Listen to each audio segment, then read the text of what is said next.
जय हिंद दोस्तों। डी के एकेडमी बायोलॉजी चैनल में आपका फिर से एक बार स्वागत है। आज मैं अपने वीडियो में दिल की बीमारी के बारे में यानी हार्ट अटैक के बारे में जानकारी देना चाहूँगा। इसको दूसरे नाम से दिल का दौरा या दिल का आक्रमण या हृदय घात के नाम से भी जाना जाता है। कभी दिल की बीमारी बुढ़ापे का रोग माना जाता था, लेकिन अब कम उम्र के लोगों को भी यह अपनी चपेट में ले रही है।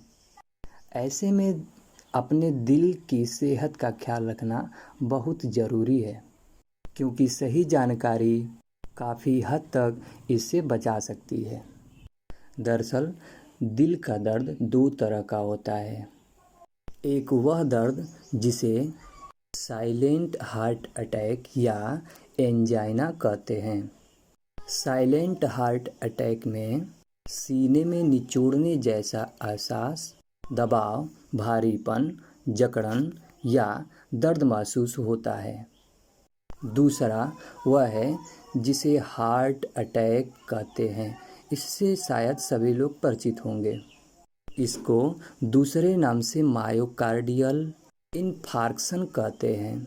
अगर आपको छाती के बीच में या आपकी बाहों, कमर के ऊपरी हिस्से में, जबड़े में, गर्दन या पेट के ऊपरी हिस्से में नए तरह का दर्द हो जो 5 मिनट से भी ज़्यादा हो, साथ ही सांस लेने में तकलीफ, ठंडा पसीना आना, जी घबराना, थकान या चक्कर आना आदि जैसे लक्षण हो तो यह लक्षण हार्ट अटैक के सूचक हो सकते हैं। हार्ट अटैक का सीधा अर्थ है हार्ट मसल्स का डैमेज हो जाना। हार्ट तक ऑक्सीजनेटेड ब्लड न पहुंचने की वजह से, यानी ऑक्सीजनेटेड ब्लड का मतलब होता है ऑक्सीजन युक्त रुधिर यानी खून। ये बिल्कुल उस तरह की सिचुएशन है जैसे कि एक पानी की मोटर के साथ होती है। जब उसे सूखा या बिना पानी के चलाया जाता है तो वह जल जाती है, यानी कि खराब हो जाती है। ठीक उसी तरह जब हार्ट को ऑक्सीजनेटेड ब्लड नहीं मिल पाता तो उसकी सेल की डेथ होने लगती है, यानी उसकी कोशिकाएं मरने लगती हैं, जिसका सीधा प्रभाव हमारे शरीर पर पड़ने लगता है। इस ऑक्सीजनेटेड ब्लड का हार्ट तक न पहुंचने की वजह है ब्लॉकेज, यानी ब्लॉकेज का मतलब होता है रुकावट या घेरा, जो हार्ट तक ऑक्सीजनेटेड पहुंचाने वाले खून की नली में आ जाता है। और इस ब्लॉकेज का कारण है कोलेस्ट्रॉल, ट्राइग्लिसराइड जैसी इम्प्योरिटीज का खून की नलियों में जम जाना और ब्लॉक का फॉर्मेशन करना। और इस हाई कोलेस्ट्रॉल और ग्लिसराइड की वजह से धमनियों में ब्लॉकेज बनते हैं। शरीर में कोलेस्ट्रॉल और ट्राइग्लिसराइड की बनने की वजह है ज़्यादा तेलीय यानी ऑयली खाद्य पदार्थ, मीट, अंडा, प्रोसेस्ड फूड, तली भुनी चीज़ें, डेयरी प्रोडक्ट आदि का सेवन करना। जितना ज़्यादा ब्लॉकेज होगा और जितनी देर तक ये ब्लॉकेज रहेगा, हार्ट को डैमेज उतना ही बड़ा होगा और हार्ट अटैक उतना ही खतरनाक होगा। अब हम बात करेंगे शरीर में कोलेस्ट्रॉल और ट्राइग्लिसराइड का फॉर्मेशन कैसे होता है और कौन करता है।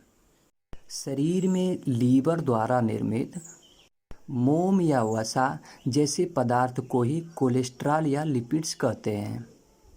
अलग अलग तरह की विभिन्न शारीरिक क्रियाओं को संपन्न करने के लिए उचित मात्रा में कोलेस्ट्रॉल का शरीर में होना अनिवार्य है। शरीर में टोटल कोलेस्ट्रॉल का स्तर 200 mg प्रति DL से कम हो तो ठीक रहता है।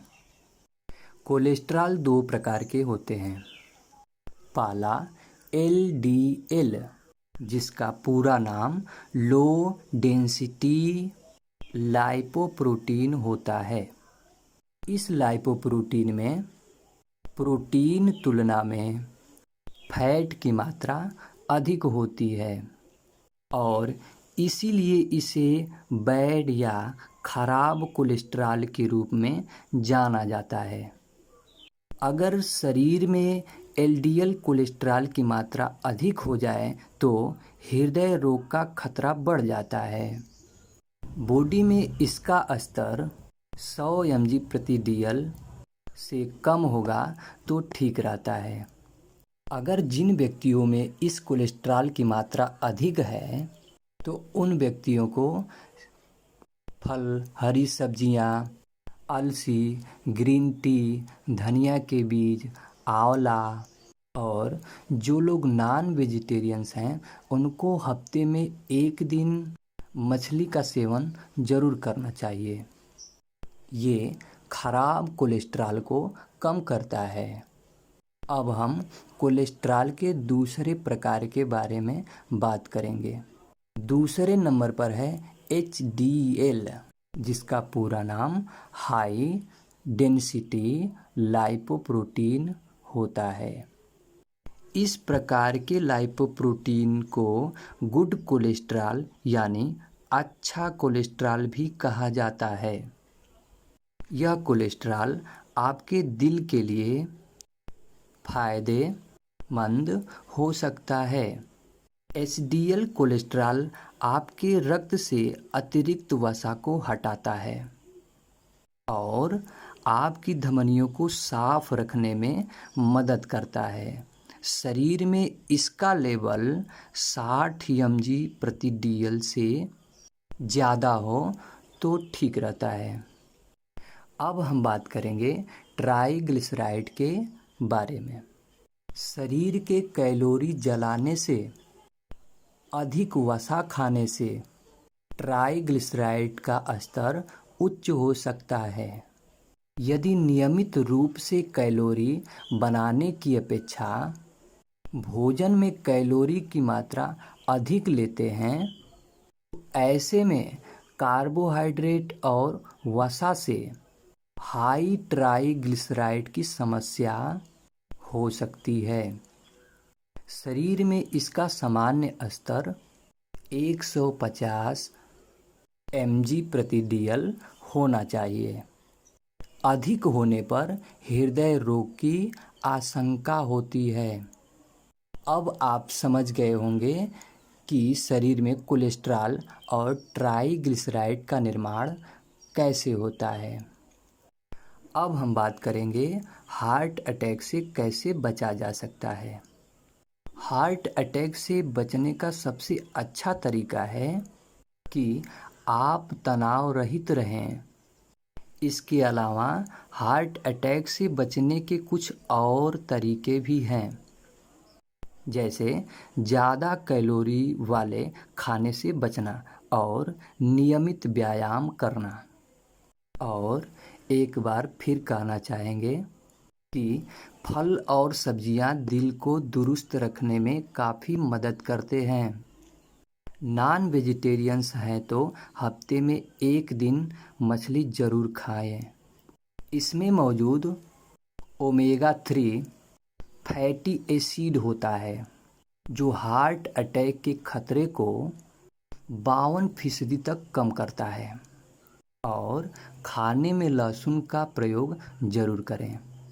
अब आप अच्छी तरह से समझ गए होंगे कि दिल का दौरा यानी हार्ट अटैक क्या होता है और क्यों होता है, किसके कारण होता है, इसके लक्षण क्या होते हैं और बचाव के लिए हम क्या क्या कर सकते हैं। बस आज की वीडियो में बस इतना ही। आगे अगले वीडियो में मिलेंगे। धन्यवाद।